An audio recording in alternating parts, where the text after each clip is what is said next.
ॐ सोमनाथाय नमः। ॐ मल्लिकार्जुनाय नमः। ॐ महाकालेश्वराय नमः। ॐ ओंकारेश्वराय नमः। ॐ वैद्यनाथाय नमः। ॐ भीमशंकराय नमः। ॐ रामेश्वराय नमः। ॐ नागेश्वराय नमः।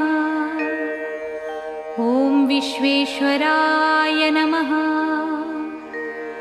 ॐ त्र्यंबकेश्वराय नमः। ॐ केदारेश्वराय नमः। ॐ भुस्मेश्वराय नमः।